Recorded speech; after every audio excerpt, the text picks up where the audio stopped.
Welcome back to Movie Recaps. Movie Recaps မှာပြန်လည်ကြိုဆိုပါရစေ။ဒီနေ့တော့2011ခုနှစ်ထွက် biography, comedy, drama စကားတကားဖြစ်တဲ့ The Intouchables ကိုပြသပေးမှာပါ။ Spoilers ahead. Watch out and take care. ဇလန်ရေးကြီးအပိုင်းတွေပါဝင်နိုင်တာကြောင့်သတိထားကြည့်ပါ။ Perry မြို့မှာညနောက်ကျတည Drive ကသူ့အလုပ်ရှင် Philip ကိုကားနဲ့မောင်းနေပါတယ်။လမ်းပေါ်မှာ traffic ပိတ်နေတာကြောင့်မပြေးရအောင် Drive က speed limit ကိုချိုးပြီးအမြန်မောင်းစတင်ပါတယ်။သူကကားတွေကြားမှာလှည့်လည်ရှောင်တိန်ပြီးမောင်းနေပြီးလမ်းညွှန်ဆိုင်ဘုတ်တွေကိုလည်းမကယူဆိုင်ပါဘူး။ဒါကြောင့်ရဲတွေကသူ့ကိုလိုက်ဖမ်းလာပါတယ်။ Dress ကသူတို့ကိုလွတ်နိုင်မယ်ဆိုပြီး100 ယူရိုလောင်းကြီးတင်ပါတယ်။ဒါပေမဲ့တရားအောက်ကိုမောင်းသွားတဲ့အချိန်မှာရဲတွေကနှစ်ဖက်ကနေပိတ်ဆို့ပြီးဖမ်းမိသွားပါတယ်။ Dress ကတော့မကြောက်ပဲဒီတစ်ခါတော့သူတို့ကို score လုပ်ပေးစေနိုင်မယ်ဆိုပြီး200 ယူရိုထပ်လောင်းကြီးတင်ပါတယ်။ရဲတွေကသူ့ကိုကားထဲကထွက်ခိုင်းလိုက်တဲ့အခါ Dress ကတရုပ်ဆောင်ပြီး Philip ကလှုပ်ရှားမရတဲ့အကြောင်းဆေးရုံကိုအရေးပေါ်ခေါ်သွားနေတယ်လို့ပြောပါတယ်။ကားထဲမှာ wheelchair ရှိတာတွေ့ပြီး Philip ကိုလည်းအဖျားတက်တယ်လို့လှုပ်ခတ်နေတယ်လို့မြင်ရတဲ့အတွက်ရဲတွေကယုံကြည်သွားပါတယ်။အမှန်တော့အားလုံးကတရုပ်ဆောင်ထားတာပါ။အရေးပေါ်အခြေအနေဖြစ်တယ်လို့ထင်ပြီးရဲတွေက Dress ကိုမတားတော့ပဲသူတို့ကိုယ်တိုင် score လုပ်ပေးဖို့ကူညီလာပါတယ်။လောင်းကြီးနိုင်တဲ့အတွက် Dress က September ဆိုတဲ့တခြင်းကိုဖွင့်ပြီးပျော်ရွှင်ပါတယ်။နေရာရောက်သွားတဲ့အခါရဲတွေထွက်သွားပြီးနောက် Philip နဲ့အတူစစ်လိပ်ဝေစားပါတယ်။ Dress ကအားလုံးကိုသူတယောက်တည်းကင်တွယ်မယ်လို့ပြောပြီးဆေးရုံဝန်ထမ်းတွေမတွေ့ခင်ကားကိုပြန်မောင်းထွက်သွားပါတယ်။ဒီမိတ်ဆွေဖြစ်လာခြင်းဟာလများစွာအရင်ကစတင်ခဲ့တာပါ။ Philip နဲ့သူ့ကို Maggie တို့ကသူ့အတွက် caretaker အသစ်တယောက်ရှာဖို့အင်တာဗျူးတွေလုပ်နေကြပါတယ်။ဒါပေမဲ့လာရောက်လျှောက်ထားသူတွေကမေးခွန်းတွေကိုအလွန်ရိုးရိုးတန်းတန်းသို့မဟုတ် awkward ဖြစ်အောင်ဖြေကြတာကြောင့်အဆင်မပြေဖြစ်နေပါတယ်။အဲ့ဒီအချိန်မှာ Dress ကသူ့အလှည့်မရောက်သေးပဲဓာတ်ရိုက်ဝင်လာပြီးအားလုံးကိုအံ့ဩစေပါတယ်။သူကအလုပ်ရဖို့မဟုတ်ပဲမရွေးချယ်ခဲ့ဘူးဆိုတဲ့စာရွက်လက်မှတ်တစ်စုံတစ်ခုကိုလက်မှတ်ထိုးပေးဖို့ပဲလာတာဖြစ်ပြီးအလုပ်လက်မဲ့ထောက်ပံ့ငွေရဖို့ရည်ရွယ်တာပါ။သူ့ပြောဆိုကဓာတ်ရိုက်ပြီးအနည်းငယ်ရိုင်းပြတတ်တယ်လို့ Maggie ကိုတောင်လိုက်ဖက်တယ်လို့ပြောဆိုပါတယ်။ဒါပေမဲ့ Philip ကသူ့ကိုစိတ်ဝင်စားဖို့ကောင်းတယ်လို့ထင်ပြီးနောက်နေ့ပြန်လာပြီးစာရွက်ယူဖို့ပြောလိုက်ပါတယ်။ Dress ကသူ့ရဲ့ဆင်းရဲတဲ့ရက်ွက်ထဲကအိမ်ကိုပြန်သွားပါတယ်။အိမ်မှာသူ့ညီကိုတွေကအနှောက်အယှက်တွေလုပ်နေကြပြီးရေချိုးဖို့တောင်အခက်အခဲဖြစ်နေပါတယ်။ဒါပေမဲ့သူ့ညီမမင်းကအခြားကလေးတွေထက်အသက်ကိုကြီးပြီးတာဝန်ယူတတ်တာကြောင့်ကူညီပေးပြီးအချိန်မီရေချိုးနိုင်ခဲ့ပါတယ်။သူတို့မိခင်လာမယ့်အချိန်ကိုစောင့်နေစဉ်မှာသတင်းပေါက်ကနေကြည့်ပြီးသူ့ညီအဒမကတန်တရားဖြစ်စရာကားတစ်စီးထဲကဆင်းလာတာကိုတွေ့ပါတယ်။အဒမကအိမ်ထဲဝင်လာပြီးကျောင်းကနေပြန်လာတာပဲလို့ပြောပြီးအိပ်ယူပြီးထွက်သွားပြန်တာကြောင့် Dress ကသူ့ညီမတခုခုမကောင်းတာလုပ်နေတယ်လို့ပိုပြီးတန်တရားရှိလာပါတယ်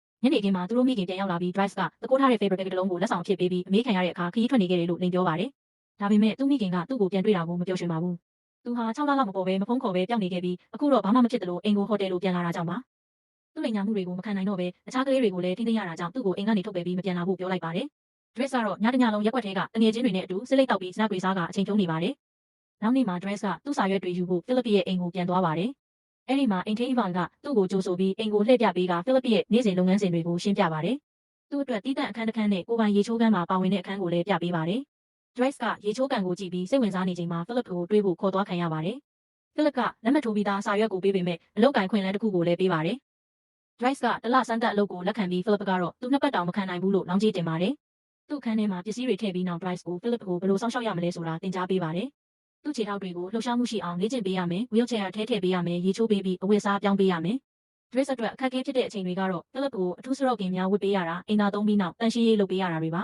။အစမှာမလုပ်ချင်ဘူးလို့ပြောပေမဲ့နောက်ဆုံးမှာအလုပ်တစ်စိတ်တစ်ပိုင်းအနေနဲ့လက်ခံလိုက်ပါတယ်။ညနေခင်းမှာသူအိမ်ခေါင်မိုးပေါ်မှာ snack စားနေစဉ် Philip ရဲ့သမီး Elisa နဲ့သူမရဲ့ချစ်သူ Bastian တို့လာပြီးကိုပိုင်နေရာတစ်ခုရှာကြပါတယ်။ Dress ကသူတို့ကိုဘီယာမဝေချင်တာကြောင့်နှစ်ယောက်လုံးကိုထွက်ခိုင်းလိုက်ပါတယ်။ Dress က Philip နဲ့နေ့စဉ်ဘဝကိုလျင်မြန်စွာလိုက်ရောညီထွေဖြစ်လာပါတယ်။အစပိုင်းမှာအမှားတချို့လုပ်ခဲ့ပေမဲ့နောက်ပိုင်းမှာတင်ယူနိုင်ခဲ့ပါတယ်။ဥပမ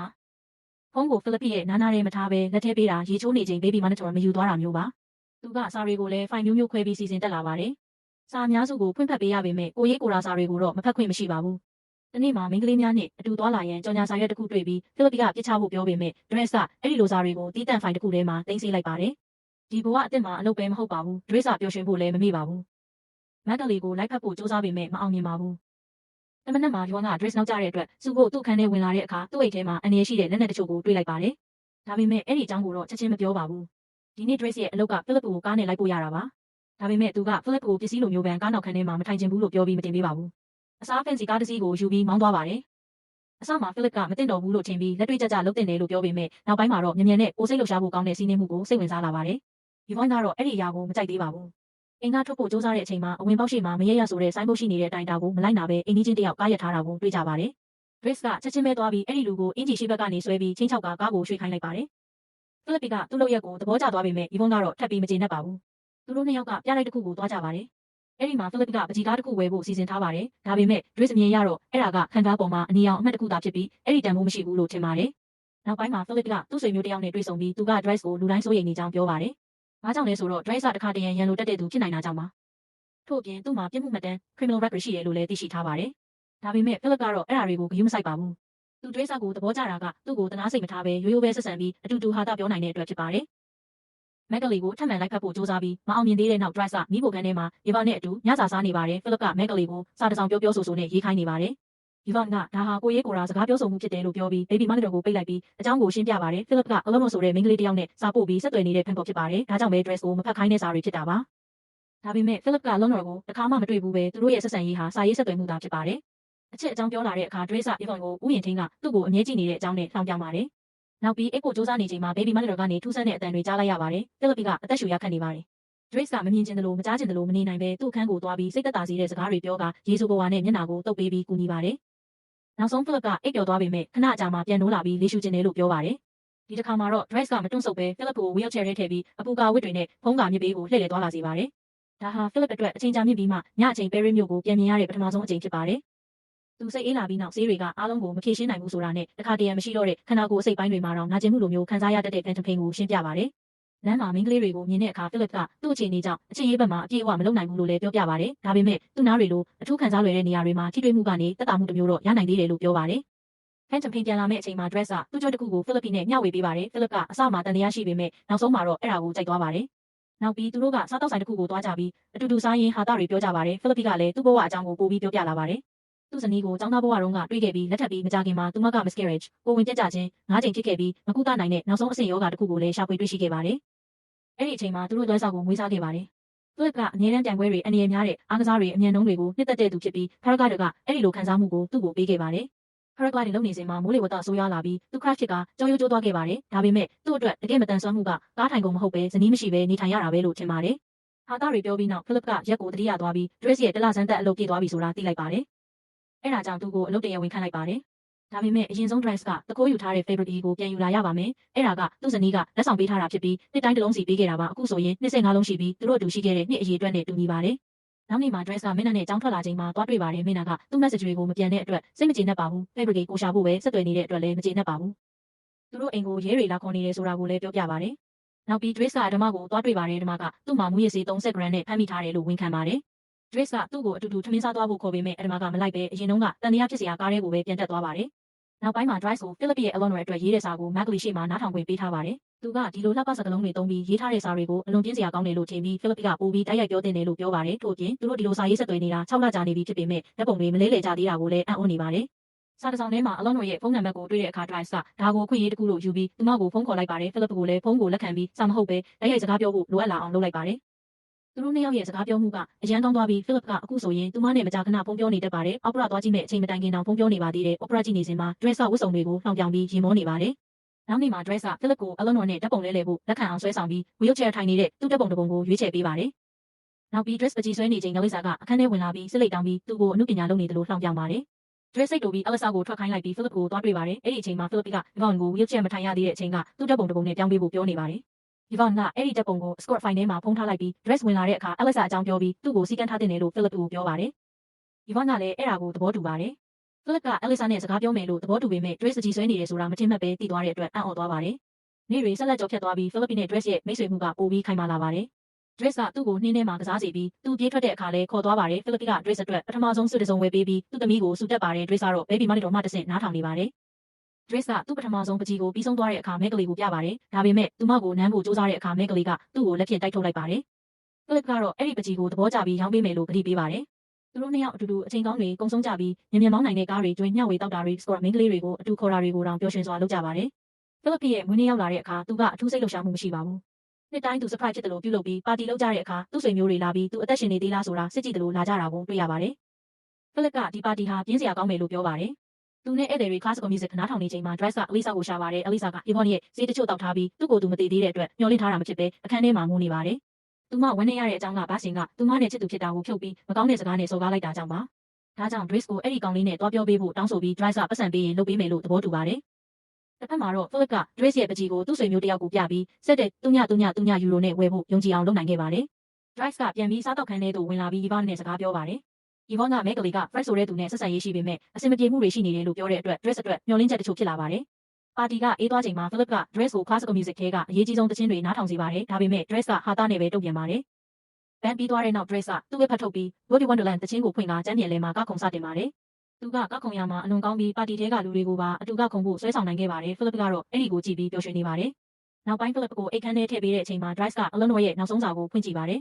အဲ့ဒီစာထဲမှာသူမရဲ့ဓာတ်ပုံပါလာပြီးလှပတဲ့မိန်းကလေးတစ်ယောက်ဖြစ်ကြောင်းမြင်ရပါတယ်သူမကတော့သူတို့တွေ့ဆုံသင့်ပြီလို့ပြောထားပါတယ်လာမယ့်အပတ်မှာပဲရစ်ကိုလာရောက်တဲ့အခါတွေ့ဆုံကြမယ်လို့သူမကပြောထားပါတယ်ချိန်တွေ့မဲ့နေ့ရောက်လာတဲ့အခါ Eva နဲ့ Drice ကဖိလစ်ကိုအဝတ်စားမျိုးစုံပြောင်းလဲစမ်းသပ်ပေးပြီးအကောင်းဆုံးတစ်စုံကိုရွေးချယ်ပေးပါတယ်Yvonne ကဖိလစ်ကိုချိန်တွေ့ရာသို့ခေါ်သွားမဲ့သူဖြစ်တဲ့အတွက် Drice ကသူ့အားလက်ရက်ကိုအသုံးပြုပြီး Bastin ကိုသွားတွေ့ကချိန်ချောက်ပြီးကလေးဆောက်ကိုတောင်းပန်ဖို့နဲ့နေတိုင်း Croissant ယူလာပေးဖို့သဘောတူအောင်လုပ်လိုက်ပါတယ်ထို့အပြင်သပင်ကိုလည်းပြန်ညှိခိုင်းပါတယ်နောက်ပြီးသူ့မိခင်ကိုအလုံးမှာသွားတွေ့ပေမဲ့ဝေးဝေးကနေသာကြည့်ပြီးပြန်ထွက်သွားပါတယ်စားတောက်ဆိုင်မှာ Yvonne နဲ့ဖိလစ်ကအလွန်တော်ကိုစောင့်နေကြပါတယ်ဒါပေမဲ့သူမကအရန်နောက်ကျနေပါတယ်တနာရီလောက်ဆောင်ပြီးနောက်ဖိလစ်ကလက်လျှော့လိုက်ပြီး Drice ကိုဖုန်းခေါ်ကသူ့ကိုခေါ်သွားပေးဖို့ပြောပြီးစားတောက်ဆိုင်ကနေထွက်သွားပါတယ်အဲ့ဒီအချိန်မှာပဲအလွန်တော်ကရောက်လာတာကိုမမြင်မိပါဘူးအဲ့ဒီညမှာပဲဖိလစ်က Drice ကိုသူ့ကိုယ်ပိုင်လေရင်နဲ့ခေါ်သွားပြီးပကြီးရောင်းရတဲ့ပတ်စံကိုပေးလိုက်ပါတယ် Drice ကအရန်ပျော်ရွှင်သွားပါတယ်နောက်နေ့မနက်မှာသူတို့ကျေးလက်ဒေသကိုရောက်ရှိကြပြီးဖိလစ်က paragliding သွားလုပ်ဖို့ဆုံးဖြတ်က Drice ကိုပါခေါ်သွားပါတယ် Drice ကမလုပ်ချင်ပေမဲ့အစမှာကြောက်ရွံ့နေပြီးနောက်အတွေ့အကြုံကိုနောက်ဆုံးမှာပျော်ရွှင်စွာခံစားနိုင်ပါတယ်အိမ်ပြန်ရောက်တဲ့အခါထဲမှာက Drice ကိုစောင့်နေပြီးညနာပေါ်ကဒဏ်ရာတွေကိုမြင်တဲ့အခါစုခံရပါတယ်ဒါပေမဲ့အတန်းကသူ့ဘဝမှာဘာတွေဖြစ်နေတယ်ဆိုတာကိုမပြောပြသေးပါဘူး Drice ကသူ့ကိုခန်းထဲမှာစောင့်နေခိုင်းပြီးမိုင်းနာကိုဖုန်းခေါ်ကမစိုးရိမ်ဘူးပြောပြီးဖိလစ်ကိုအိပ်ရာထဲထည့်ပေးသွားပါတယ်ဒါပေမဲ့ဖိလစ်ကမအိပ်ချင်သေးပါဘူး Drice ကိုပကြီးတပုံကိုအတူကြည့်စေပြီးသူ့မိသားစုအကြောင်းမေးပါတယ်အစမှာ Drice မပြောချင်ပေမဲ့နောက်ဆုံးမှာတော့ပြောပြလိုက်ပါတယ်နောက်မှသိလာတာကအတဲမှာဟာသူ့ညီမဟုတ်ပဲသူ့မိဘတွေလည်းသူ့မိဘအစ်စ်မဟုတ်ပဲအမနဲ့ဦးလေးဖြစ်ပါတယ်သူတို့ကကလေးမရနိုင်တာကြောင့်သူ့ကိုအသက်၈နှစ်အရွယ်မှာစီနီကေကနေခေါ်ယူလာခဲ့တာဖြစ်ပါတယ်သူ့နာမည်အစ်စ်က Bakary Basra ဖြစ်ပေမဲ့အဲ့ဒီနာမည်တူကလေးတွေများလို့ address လို့ခေါ်ကြပြီးနောက်ဆုံး address လို့ဖြစ်လာခဲ့ပါတယ်ဒီနေ့မှာတော့သူ့အမကအံအားသင့်စရာကောင်းစွာကိုဝင်ရနိုင်ခဲ့ပြီးသူ့ဦးလေးတည်ဆုံးပြီးနောက်အခြားယောက်ျားတွေနဲ့အတူနောက်ထပ်ကလေးတွေပုံမိုရှိလာခဲ့ပါတယ်Drice ကအလေးစာအကြောင်းသူ့ကိုပြောခဲ့တယ်လို့ပဲဖိလစ်ကအရမကိုလည်းစီကန်းလိုအပ်တယ်လို့ပြောပါတယ်ဒါကြောင့် Drice ကိုအလုံးမထုတ်လိုက်ပြီးသူ့မိသားစုနဲ့အတူရှိဖို့ပြောပါတယ်အဘဲကြောင့်ဆိုတော့သူ့ဘဝတစ်လုံးလုံးကိုလူကြီးတစ်ယောက်ကိုစောင့်ရှောက်နေုံနဲ့မကုံဆုံးတင်ဘူးလို့ထင်လို့ပါနောက်နေ့မနက်မှာ Bastin ကနေ့စဉ်လိုပဲ Croissant ယူလာပေးပြီးသပင်ကိုလည်းပိုကောင်းအောင်ပြင်ဆင်ထားပါတယ် Drice ကသူ့အိတ်တွေထုတ်ပိုးပြီးထွက်ခွာဖို့ပြင်ဆင်ပါတယ်မက်ကလေးကလာပြီးနောက်ဆုံးနှုတ်ဆက်ပါတယ် Drice ကနောက်ဆုံးတစ်ချိန်လိုက်ဖက်ဖို့စူးစမ်းတဲ့အခါမက်ကလေးကသူမရဲ့ချစ်သူ Fred ကိုမိတ်ဆက်ပေးပါတယ် Fred က Frederick ဆိုတဲ့နာမည်တူဖြစ်ပြီးမက်ကလေးကအမျိုးသားတွေကိုမစိတ်ဝင်စားတဲ့သူဖြစ်ကြောင်းသိလာရပါတယ် Drice ကတော့ချက်ချင်းလက်လျှော့လိုက်ပါတယ်အိမ်ကထွက်သွားချိန်မှာ Drice က baby monitor ကို Yvonne ကိုပြန်ပေးပြီး Maggie အကြောင်းလိမ်ခဲ့တာကိုတောင်းပြောင်ပါတယ်။အပြန်အလှန်အနေနဲ့ Yvonne က Dresser တင်ထားတဲ့ escort file ကိုပြန်ပေးပါတယ်။အဲ့ဒီထဲမှာသူရွေးထားတဲ့ဓာတ်ပုံကိုဖုံးထားတာကိုတွေ့ပြီး Drice စိတ်ပြတ်သွားပါတယ်။ Drice က file ကိုပြစ်ချလိုက်ပေမဲ့ဓာတ်ပုံကိုတော့သူ့အတွက်တင်ထားပါတယ်။အပြင်ကိုထွက်လာတဲ့အခါအိမ်ဝင်ပေါက်ကိုကားတစ်စီးထပ်မံပိတ်ထားတာကိုတွေ့ရပါတယ်။အလုပ်တော့ပေမဲ့လည်း Drice ကအဲ့ဒီကားကိုရွှေ့ဖို့ပြောလိုက်ပါတယ်။အဲ့ဒီမှာကဒီအကြောင်းကိုမေးတဲ့အခါ Drice ကဒါဟာသူ့အတွက်သဘောတရားတစ်ခုကြောင့်လုပ်တာပဲလို့နိုင်နေငယ်အကြာမှာညီကိုနှစ်ယောက်ကသူတို့မိခင်ကိုဘူတာယုံမှာသွားယူကြပါတယ်။အဲ့ဒီအချိန်မှာအိမ်ဘက်မှာတော့ Philip ကသူ့ caretaker အစ်စ်နဲ့ပထမဆုံးညစာအတူစားနေပါတယ်။ဒါပေမဲ့အဲ့ဒီသူကစိတ်တင်းကျပ်ပြီးပြင်းစရာကောင်းတာကြောင့် Philip ကမစားသေးပဲထွက်သွားဖို့ဆုံးဖြတ်လိုက်ပါတယ်။ Yvonne ကဥယျာဉ်ထိန်းနဲ့ချင်းတွေ့နေတဲ့အတွက်သူ့ကိုစူဖို့ဘယ်သူမှမရှိပါဘူး။နေ့တွေကြာလာတဲ့အခါ Drice ကသူ့ဘဝဟောင်းကိုပြန်သွားပါတယ်။သူ့မိတ်ဆွေဟောင်းတွေနဲ့ပြန်လည်တွေ့ဆုံပြီးတန်တရားဖြစ်စရာကားတွေကလူတွေကိုလည်းဓမ္မကိုမနှောက်ယှက်တော့ဘူးပြောပါတယ်။သူမလုံလောက်တဲ့အတွေ့အကြုံနဲ့အလုပ်အင်တာဗျူးတစ်ခုကိုသွားတဲ့အခါ Fred ကတခါလို့ကိုခေါ်ပြီး Philip နဲ့အလုပ်လုပ်နေစဉ်တင်ယူခဲ့တဲ့အမှုပညာဗဟုသုတတွေကိုအသုံးပြုကအလုပ်ရှင်ကိုယုံကြည်စေပါတယ်။အဲ့ဒီကြောင့်သူကားမောင်းလုပ်တစ်ခုရရှိသွားပါတယ်